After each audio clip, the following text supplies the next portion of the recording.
Frank Sinatra, con un vaso de bourbon en una mano y un pitillo en la otra, estaba de pie, en un ángulo oscuro del bar, entre dos rubias atractivas, aunque algo pasaditas, sentadas y esperando a que dijera algo. Pero Frank no decía nada. Había estado callado la mayor parte de la noche y ahora, en su club particular de Beverly Hills, parecía aún más distante, con la mirada perdida en el humo y en la penumbra, hacia la gran sala, más allá del bar, donde decenas de jóvenes y parejas estaban acurrucadas alrededor de unas mesitas o se retorcían en el centro de la pista, al ritmo ensordecedor de una música folk que atronaba desde el estéreo. El texto que os acabo de leer es un texto que se titula Sinatra está resfriado y se considera una especie de hito en el periodismo. Es ya muy antiguo, lo escribió un periodista que se llama Guy Talese, está especializado en perfil, todavía sigue vivo y tiene varios libros publicados, os animo a leerlos porque realmente es un maestro en eso de meterse dentro de la personalidad de una persona a través de la entrevista y a través sobre todo de cómo gesticula, cómo habla o cómo se expresa en general, más allá de lo que simplemente dice. Hace ya un tiempo que quiero hablar de eso, de las entrevistas.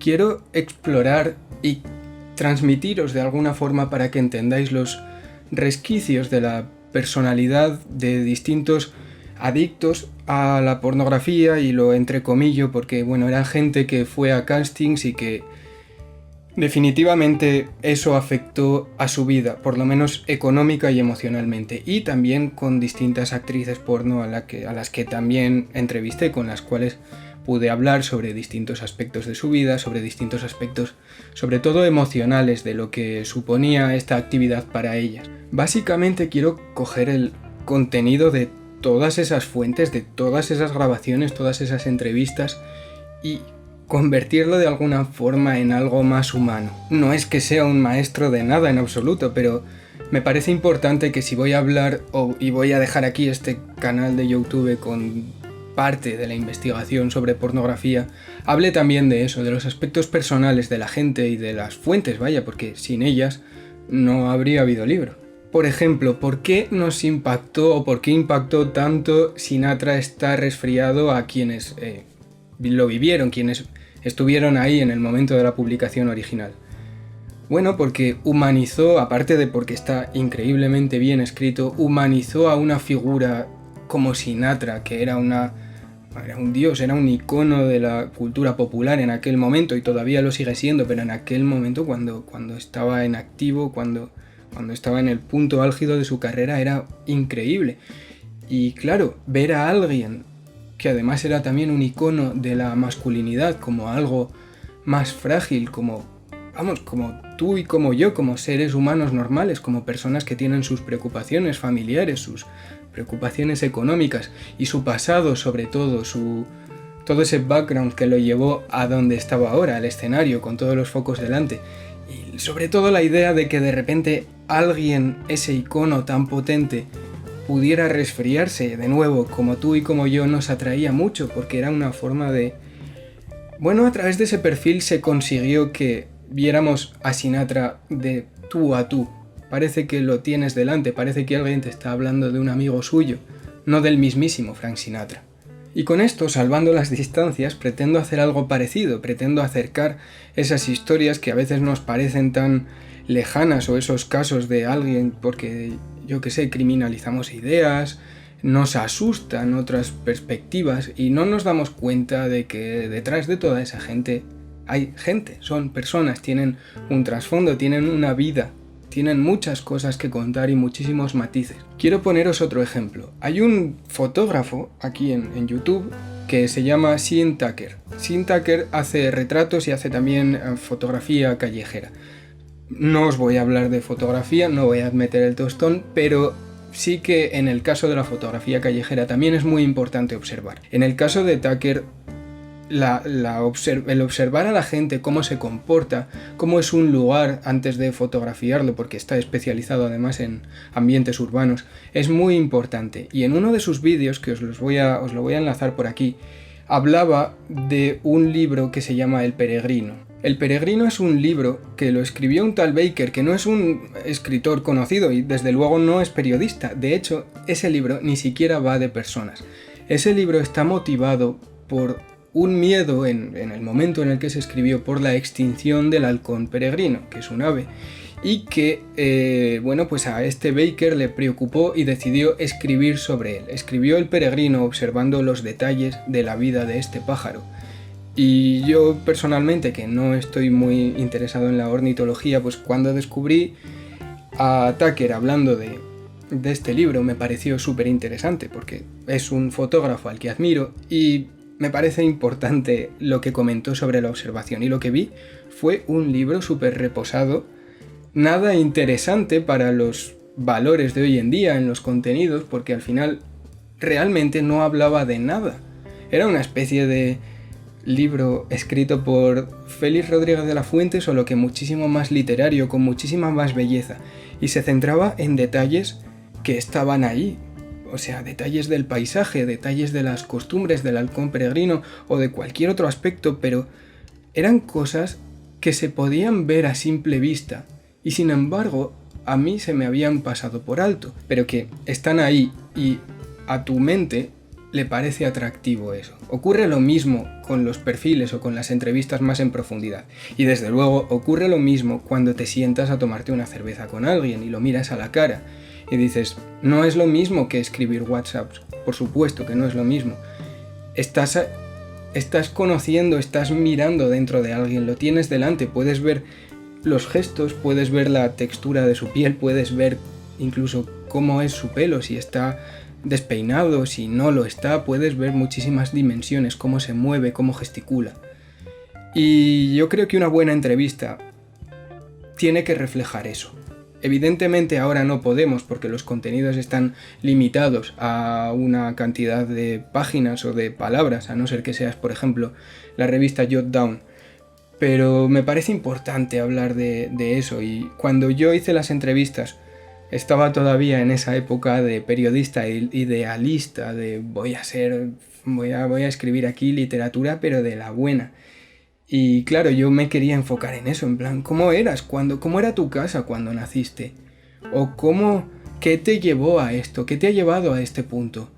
O incluso en ese contexto, ¿cuántas veces al día te masturbas? ¿Qué te inquieta para masturbarte, por ejemplo? ¿Qué te excitaba de pequeño? ¿Cómo fue tu despertar sexual? Todas esas preguntas que realmente no caben en un post de un blog o que no caben en una entrada de periódico porque hay temas más interesantes de los que hablar o más importantes que promocionar, yo quería incluirlos ahí. Así que los siguientes vídeos van a ir de eso, de observar el mundo de una forma más pasiva, de escuchar más y de, ser más una especie de fotógrafo o de entrevistador mudo que no tiene nada que decir y simplemente deja que la otra persona hable y se exprese. Y hago esto porque hay otra cosa muy interesante, y es que, yo lo viví, claro, yo era muy pequeño, pero ¿os acordáis de Jesús Quintero? Para quienes no lo conozcáis, estoy seguro de que lo conocéis por algo muy concreto. Si sois muy pequeños, es el tipo que entrevistaba a aquel famoso personaje, al cuñado. Este que se reía y decía cuñado y tenía un diente. Era un programa que tenía, si no me equivoco, era en Canal Sur y se llamaba Ratones Colorados. Y aunque era muy humorístico en principio, porque precisamente entrevistaba a esa gente, a lo que llaman en Andalucía ratones colorados, a la vez estaba exponiendo las dimensiones de un hombre y las anécdotas de vida de una persona que de otro modo no podríamos haber escuchado, no habríamos estado dispuestos a escuchar por nuestros prejuicios. Sin embargo, frente a las entrevistas más serias, más rápidas y sobre todo más politizadas, quería enseñaros este ejemplo. Es Jesús Quintero en una entrevista con Enrique Bunbury. Quiero que veáis el modo en el que se pregunta, la pausa y, en general el ritmo tan natural de conversación y sobre todo la temática. Con ese día en el que me levanto pensando que tengo que escribir esa canción magnífica y ese día en el que pienso que simplemente me basta con acariciar a mis gatos, ¿no? Claro. ¿Nunca le pasó la idea del suicidio por la cabeza? Ah, sí, muchas veces.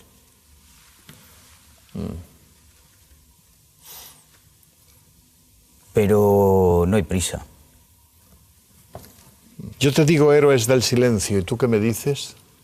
¿Lo veis? Ahora todo es muchísimo más agresivo. Incluso aunque la temática sea más amable, todo es más No sé, el ejemplo más conocido de entrevistador actualmente es Risto Mejide, que es un publicista y que básicamente mete lo que ahora se denominan zascas en todas las entrevistas, busca incomodar al entrevistado y busca que en realidad no consigue que se exprese, aunque efectivamente se expresa, pero lo hace de una forma como más coaccionada. Con Risto el entrevistado está más incómodo, está forzado, tiene a alguien pinchando ahí, buscando esos 2 minutos que se vuelvan virales en redes sociales cuando alguien titule Risto Mejide le mete un zasca a Gabriel Rufián porque viste de Zara y le quita la chaqueta y miramos las etiquetas y no sé qué. No sabemos con Risto Mejide cómo creció Rufián, por ejemplo, o cualquier otro personaje, aparte por supuesto de todos los intereses económicos y publicitarios que hay detrás. En resumidas cuentas, que creo que las entrevistas actuales se centran más en exponer al entrevistado que en conocerlo mejor.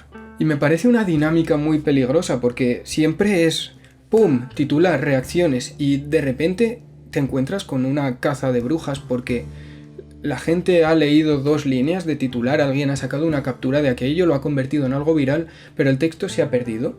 Y como han sacado las cosas de quicio o han eliminado los matices, parece que la otra persona ha dicho algo terrible o llega al punto de defender a los nazis. Yo que sé, he visto cosas muy extremas que han resultado no ser ciertas. Y claro, nosotros leemos el texto, leemos el titular sin saber realmente lo que ha dicho y nos abalanzamos.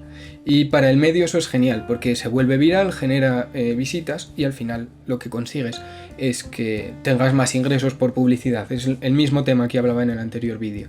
Pero se ha perdido esa entrevista, se ha perdido porque es mucho más breve, no tiene casi nada de la conversación original y se han perdido todos los matices. Por supuesto también existen los masajes que comentaba en el último vídeo, esas entrevistas que se hacen porque alguien acaba de sacar un libro nuevo, un disco nuevo, o la productora está a punto de lanzar una película y necesitan pues que se lance una idea concreta de esa persona o de ese producto a través de la persona que lo ha creado. Se ha perdido de alguna forma la duda y la pausa de esas entrevistas. Mirad, adelanto una parte que me llamó muchísimo la atención de un entrevistado. Era un sumiso sexual. Y me acuerdo que cuando lo entrevisté estaba vestido con una camiseta de un videojuego.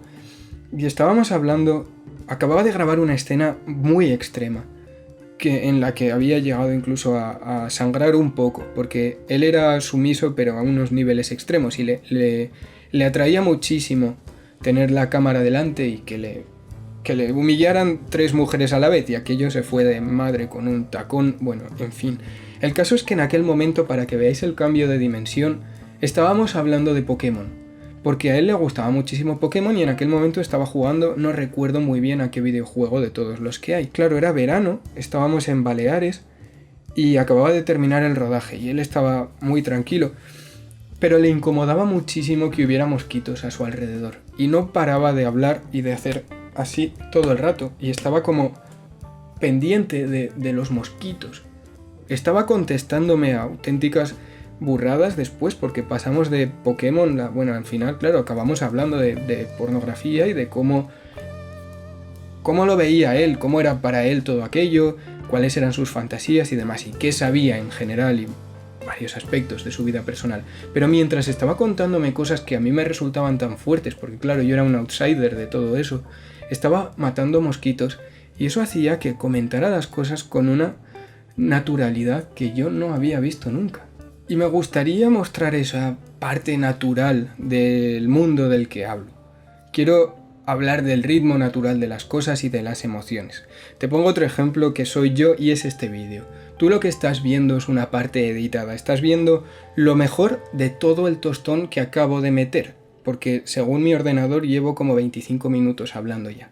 Para que te hagas una idea de todo lo que he cortado, de todo lo que he seleccionado o de las veces que me he parado a buscar la palabra adecuada. Y me parece que eso es un poco como las infinitas capas de Photoshop que nos ponemos en Instagram y que hacen que la gente no parezca a ella cuando la ves en persona y que en realidad tengamos unos estándares tan elevados como por ejemplo cuando en aquella época nos sorprendía que Sinatra estuviera resfriado, ¿verdad?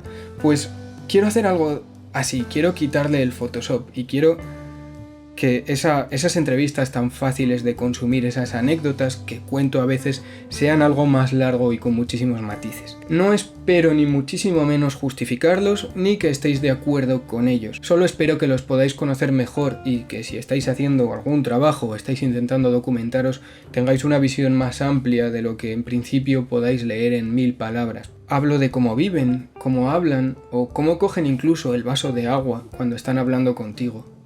¿O dónde han elegido encontrarse contigo para hacer la entrevista? Escuchad este texto y ahora os digo de quién es. La grabadora oye, pero no escucha. Repite, como un loro digital, pero no piensa. Es fiel, pero no tiene corazón. Y a fin de cuentas, su versión literal no será tan confiable como la de quien pone la atención a las palabras vivas del interlocutor. Las valora con su inteligencia y las califica con su moral. Para la radio tiene la enorme ventaja de la literalidad y de la inmediatez. Pero muchos entrevistadores no escuchan las respuestas por pensar en la pregunta siguiente. Es un texto de Gabriel García Márquez, es de los 90, está publicado en El País y hablaba un poco de eso, de cómo el periodismo se ha automatizado y se ha perdido ese espíritu de la gente, del encuentro. Yo creo que entrevistar es escuchar y escuchar es aprender, y si hago esta serie de vídeos bien, lo que aprenderéis serán las historias de un sumiso sexual endeudado para poder visitar castings porno, como os contaba, una actriz porno que fue captada en una discoteca cuando era una adolescente, de la que ya he hablado en algún vídeo anterior, de los primeros, alguien que lo dejó todo por el sueño de dedicarse al porno solamente para acabar en varios trabajos precarios, quien considero que es o que fue en su tiempo, y no hace tanto, el capo de la industria pornográfica en este país durante muchos años, un médico sadomasoquista que tenía un gran interés en el budismo y que no paraba de hacer referencias de ello, y varios perfiles más. Os dejo en la descripción los textos que he usado para, los que he leído y en los que me he basado. Y nada más, os dejo el título de una película como frase final, y si queréis apoyar este contenido, dejadme un like, suscribíos al canal, y si queréis comentar algo o que discutamos algún aspecto de lo que he hablado en este vídeo o en alguno anterior, dejad un comentario aquí abajo que lo responderé tan pronto como pueda. Nada más, muchísimas gracias por haber llegado hasta el final del vídeo y hasta otra.